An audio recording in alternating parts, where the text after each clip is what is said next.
Let's kick off this week with an interesting question. What's more important for Isaiah Land, the NFL Combine or the Senior Bowl? And Brion Whitley steals the show in yet another big game for Southern. Oh yeah, it's Locked on HBCU. Play my music. You are Locked on HBCU, your daily podcast covering HBCU sports. Part of the Locked On Podcast Network, your team every day.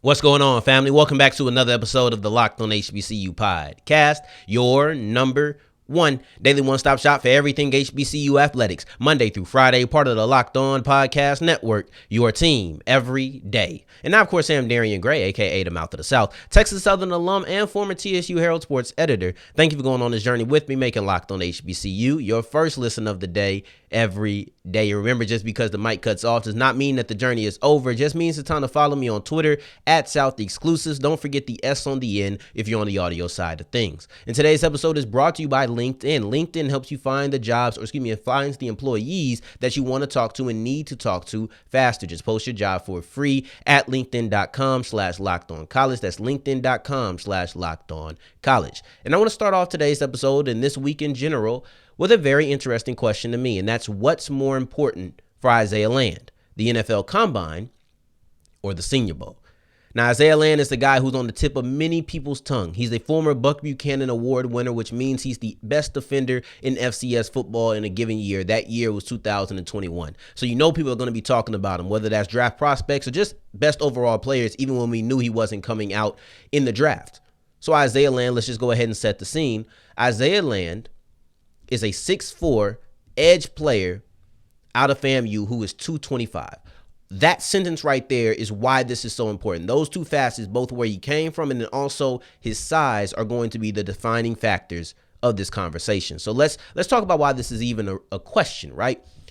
I don't want to say Isaiah Land is a lock, but I am pretty confident. I would say with about 90-ish% confidence, I'll say that I think Isaiah Land gets drafted. It's his spot to lose type of situation. All he has to do is not mess it up. If we're on a scale of 0 to 100, if his offseason is just a 50, just even kill, not slightly below average or slightly above average, just right in the middle, and it's just shrugs, right? Just a whatever type of offseason, I think he gets drafted. So that's why I say it's his to lose. He just has to perform badly. Now, I don't think he needs to blaze the Combine or the Senior Bowl to get drafted, but blazing them can improve his draft stock. And that's what this is about. Which of these events is going to be better for his stock? Of course, I want to know what you guys think, so let me know in the comments below. Y'all going to do it anyway, but I just want to go ahead and encourage you guys to let me know the answer to this question in your view as well.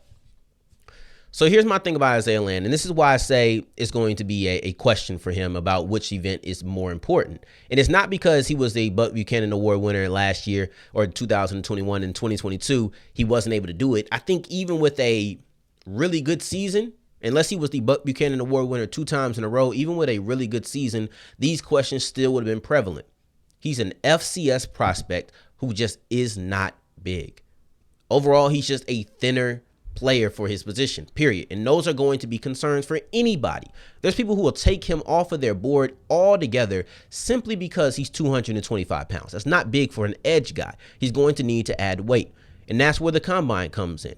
For me, the Combine is going to be imperative because you need to show that you retain your athleticism while still putting on some weight. And the Combine is going to be in late February, so he'll have time to put on some more weight. I think 240 is a great weight for him. If you can put on 15 pounds and still show that you can move, show with your 10-yard split, your shuttle, your broad, your vertical jump, explosiveness, that's what's going to be important.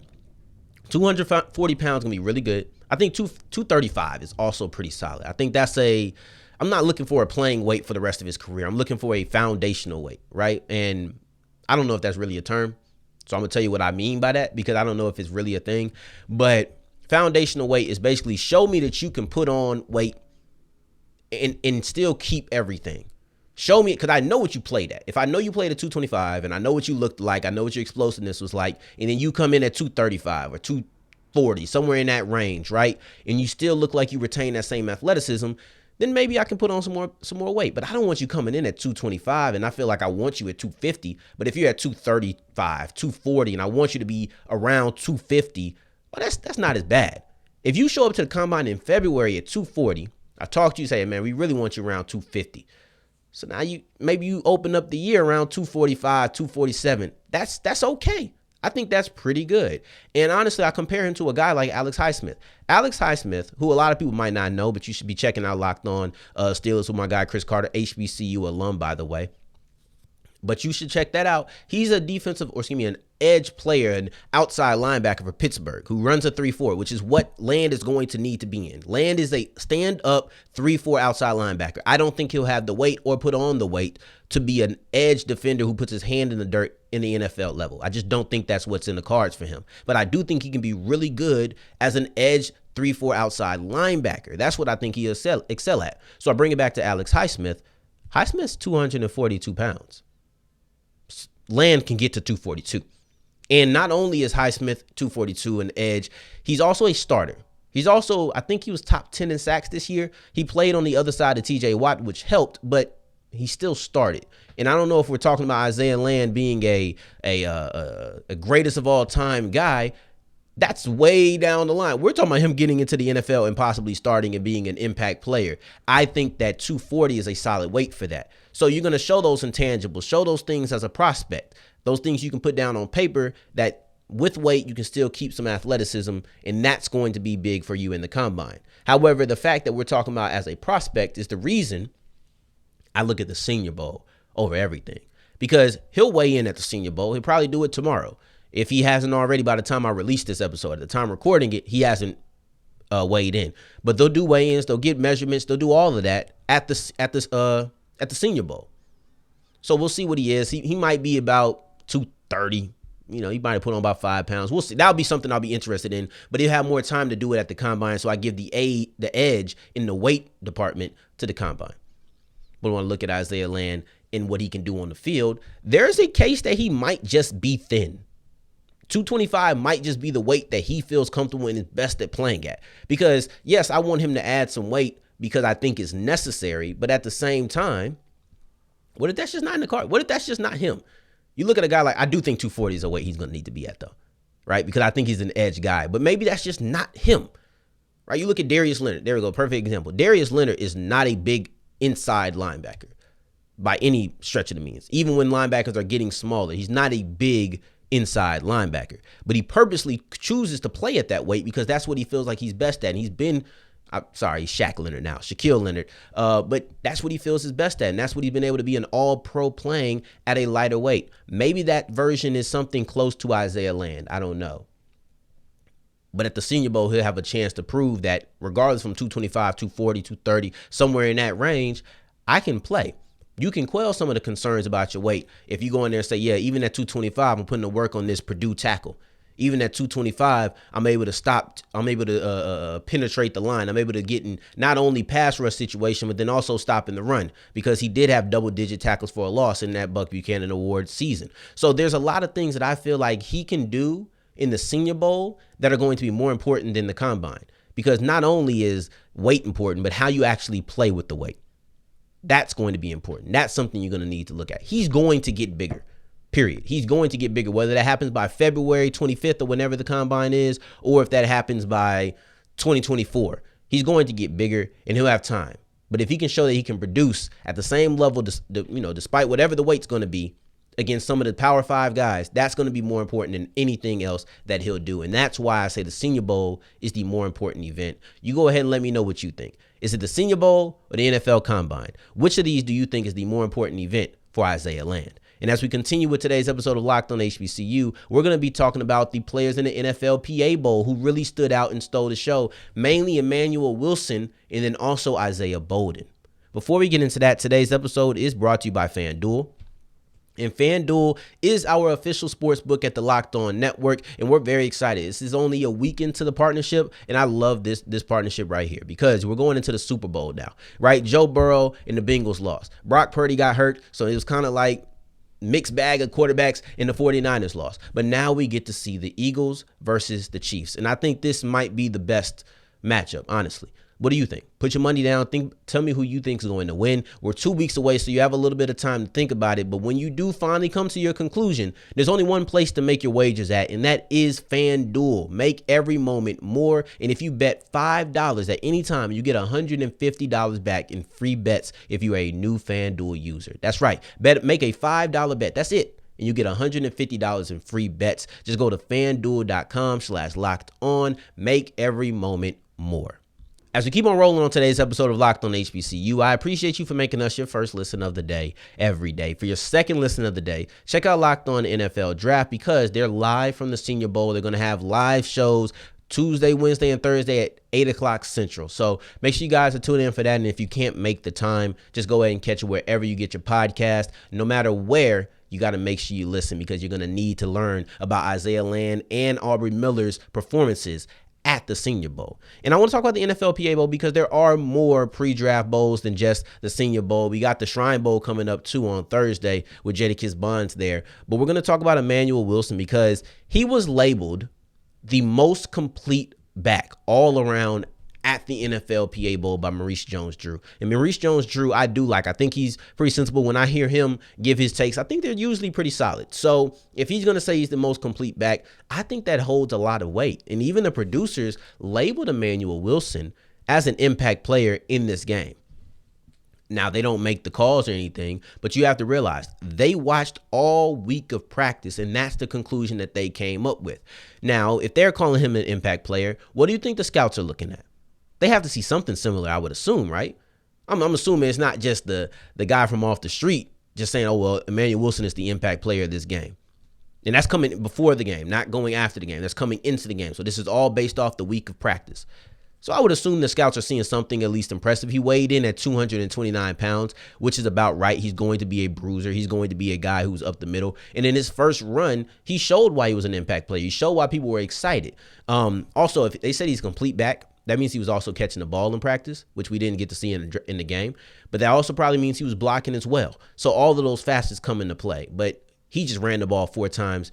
His first carry was 8 yards. He showed a nice amount of patience. He showed a nice amount of vision. And I thought it was a really nice run. It was one of the better runs that I had seen in my watching. So Emmanuel Wilson definitely had a good performance. But then the other guy who had a really standout performance was Isaiah Bolden. And I think he might have had the play that just registered with me the most. The thing about corners is you really don't get to see them until they're attacked. However, we were on the goal line, and in the goal line, you get to see a lot more. You get to see basically the whole field. I don't know why they changed the angle when it comes to the goal line. I'm lying. It's just because it's less field. It's the fact they go deeper.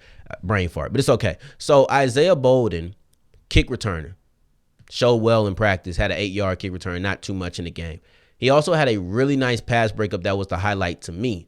And that was a play where they're on the goal line. He passes off the slant. He's eyeing the flat receiver, but then also keeping his eyes on the quarterback. You could tell he was trying to bait the quarterback into making that throw.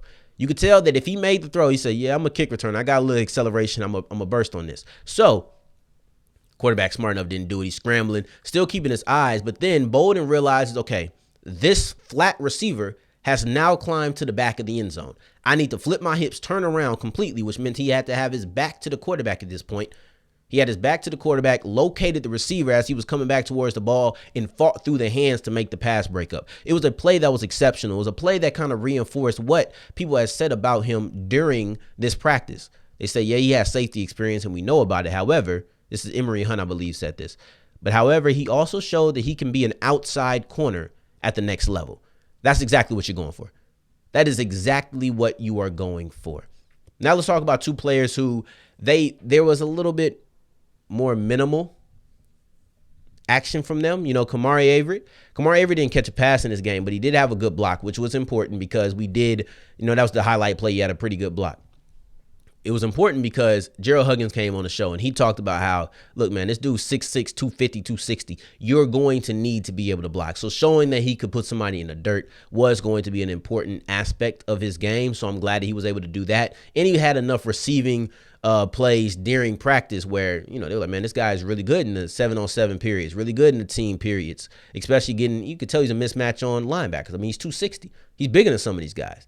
He's 6'6", He towers over a lot of these guys. So he was able to do that in practice, but he just didn't have any catches. And then Darius Hagens, it was a rough day for him. Two carries, no yards. However, his highlight will still be that big-time wheel route where he absolutely burned that linebacker. I haven't heard too much chatter about him, but unfortunately, that's just how it goes. You can't hear about everybody. But there was one guy who I heard about despite not playing in the game. And that's Keenan Issac, the cornerback or the defensive back in general out of Alabama State, because I don't want to just put him into a box. I think he can be on both levels in the next, in the NFL. But Keenan Issac, he didn't play in the game.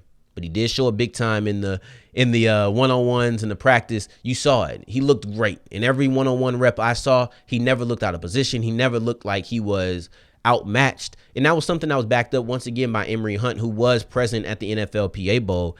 And it was one where he said this. He basically said that not Isaiah Bolden, but Keenan Issac showed a lot of polish. And the reason that Isaac showing polish is important is because when you look at FCS prospects, a lot of times, if you're not a top 2-round player, even when you are a top 2-round player, you still kind of get labeled that project player. You still get kind of labeled that, he's super raw, but we can work with him. And there's nothing wrong with that. There's many players who I would take who I believe, they're raw prospects, but I think they can become something. But a lot of times FCS players fall into that category. If you say that he has polish and you've seen it in the one-on-ones, maybe he's not so much of a project player. Maybe he's somebody who just is a solid cornerback, somebody who just is a solid press man coverage guy. And that's where they said he excelled. They showed the length, the long wingspan, and also just the ball awareness. It wasn't just, he's got God-given size, and that's why he's good at one-on-ones. No, he had good press skills. He had good feet. He had good ball awareness. This guy really showed what he could be in the one-on-ones, and it was to a point to where I believe even though he didn't play in this game, he'll still be a talking point for many going out of this 1 week of practice. So shout out to Keenan Issac, Isaiah Bolden, and then also Emmanuel Wilson, who I really thought showed up the biggest of the players. And I know that's 3 out of 5, but they really did show up regardless of where they went to school, and got a lot of praise from not only the journalists who were there, but then also the commentators and the former NFL players who are highlighting what they could be and what they showed in their week of practice. And going forward, we're going to talk about a guy who's done it again. Brion Whitley. I don't know what it is about this guy, but he has a knack in performing in big-time games for Southern. Let me define what I think a big-time game is as well and tell you why I think he showed up in all 2 of them for Southern as we continue with Locked On HBCU. And that's wrapping up today's episode of Locked On HBCU. I told you once, I tell you again, and I tell you again and again. Brion Whitley has done it again.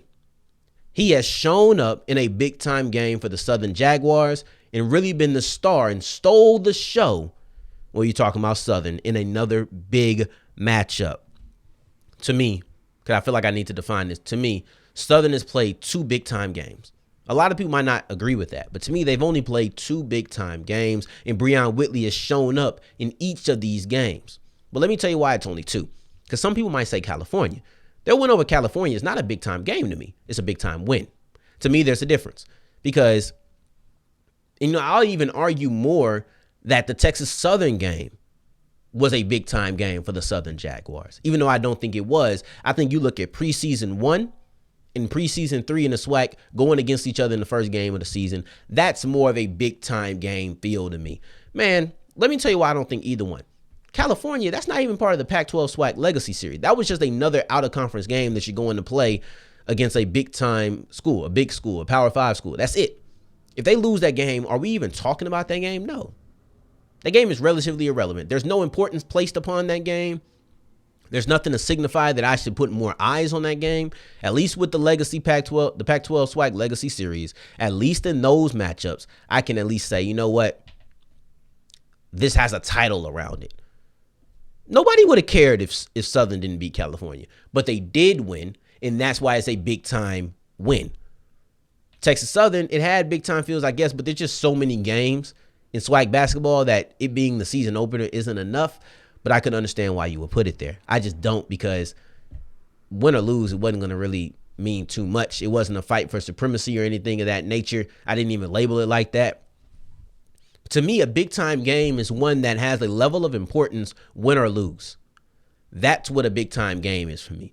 Maybe You're coming to the end of the game, the end of the season, and you have to win this game in order to be the number one seed. Even if it's against the worst team in the conference, that's a big-time game. That Grambling game, that Alcorn game, those are the big-time matchups that I feel like Southern has had, because no matter what happened, win or lose, the outcome was going to be important. It's not a big-time game if you win it's important, right? There has to be something on the line, something, right? I don't care what it is. There has to be something on the line for it to be a big-time matchup. Every game is not a big-time game, period. You want to win every game, but just wanting to win and adding one win in your win column instead of your loss column, that's not having something to lose. That's not enough importance for me to say this is a big-time game. That Grambling game and that Alcorn game, those are big-time games because Grambling is Grambling. Even if there was nothing else on the line, that's a rivalry game. That's a big-time matchup. No matter what the records are, any rivalry game goes into the big game category. And then you also look at this Alcorn game. They needed that to stay on top. You lose that game, you are no longer the number one ranked team in the conference. Same with Grambling, but I think there was actually going to be a tie in that aspect that they had lost. So you got to have something that's actually on the line. Against Grambling, there wasn't both of those games. Against Grambling, you see Brion Whitley had 32 points. That was third most by any player all season in a singular game at that point. Showed up, dropping them from three, 5 of 11 from three, 32 points. Got active inside the arc, got active at the free throw line. You saw that he made pivotal plays that led to them winning that game. So when the big time moment came up, who you think showed up? He was the guy who was the star, him and PJ Bird. PJ Bird. And it's not often that you see those two guys as the man. You know, especially Bird, he's more of the facilitator. He's not often going to be your second leading scorer. But Whitley, he's shown he can put up points regularly. 32 points was different. He had never scored 32. So now you go to this Alcorn game, which is just this weekend. And in this game, he had 27 points. And y'all know I value players who show up in big-time moments. That's just something about me. I said it in football. It remains true in basketball. If you can show up in big-time moments, I'm always going to place a precedent on that intangible, that aspect, that just part of the game, because everybody can't do it. Not everybody rises to the moment. Brion Whitley has rose to the moment in the two big-time games. Against Alcorn, he has 27 points. And it's a little bit less than 32, of course, but it was way more efficient. Instead of putting up 21 shots, he put up 14. Made 9 instead of 11. That's nearly the same amount of makes on significantly less attempts. And then also, he was way more dependent on the three in this game. So he shot from 3, 7 of 12. Better percentage yet again. He only took 2 shots inside 3-point. He only took 2 shots that weren't in 3-point range. In those 2 shots he made, he didn't have as many trips to the free throw line. So it was a different type of game from Grambling to Alcorn. But still, Brion Whitley of the Southern Jaguars showed up. 32 points, 27 points. Got boards, got a couple of assists in both games, if I'm not mistaken. This was a guy who, when the chips were on the line, when everything was here, he showed up. He delivered. And I don't know what it is, but it's a trend that I'll be interested to see if it continues in every game except for a TSU game. And I don't care. I'm going to throw my bias in every single time. But on a serious note, Brion Whitley has been a stud. 32 points, 27 points. His 2 highest point totals of the season have came in the 2 biggest games of the season for the Southern Jaguars. I don't think that's a coincidence. I think it's time to label Brion Whitley as a big-time player.